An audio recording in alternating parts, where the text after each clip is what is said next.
गतकाली पूर्वतन विधायक Pranav Balwantrai farm house रे घटिथिबा राजनैतिक हिंसाकांड घटना प्रतिक्रिया रखिछंती धर्मशाला विधायक हिमांशु शेखर साहू। घटना को से निंदा करिछंती। आक्रमण घटना रे तांकर कोनोसी संपृक्ति नथिबा नै से सफेई दैछंती। पुलिस विभाग रो वरिष्ठ अधिकारी से घटना को नै आलोचना करिथिबा कहिछंती।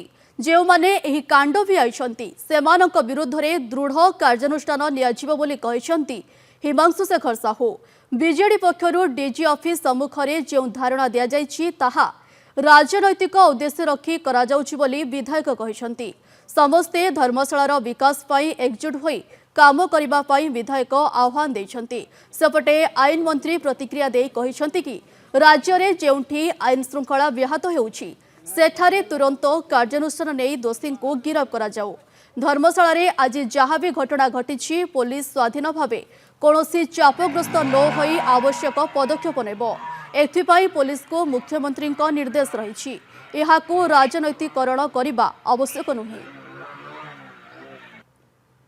जहाँ जहाँ आक्रोश भितर जहाँ गंडगोल कि जहाँ किसी झगड़ा है जहाँ किसी निश्चय आईन अच्छी थाना अच्छी कोर्ट अच्छी तेणु आईन कोर्ट बाटर समस्ते जाकि तार न्याय एवं दोषी दंडित हेबे। निश्चय प्रमाण अच्छी आसतु ना मुझे कही प्रमाण जदि अच्छी आसतु जदि मु कौन अच्छी जिनस गंडगोल रचित करी गंडगोल कर मोर किसी प्रमाण अच्छे आसतु मत जहाँ भी आईन दंडित मुझे जो मैंने माड़ खाई सी मो लोक कर्मी कहार मु जानी धर्मशाला लोक मुझे समस्त दुखित मु समस्त मर्माहत एपरी जिनस आग को एमती न हो भी मु एसपी सहित एसडीपी सहित आईएससी सहित पुलिस अधिकारी समस्त सहित मु काली आज पर्यंत 50 थर आलोचना कर सारी एवं मुझे सका आसी से जो एसपी जाए आलोचना करने जो मैंने दोषी अच्छे तुरंत अरेस्ट कर समस्त जो जगार कौन प्रकार आईन श्रृंखला बाबद व्याहत हो तुरंत से कार्यानुष्ठान नि दोषी गिरफ हो।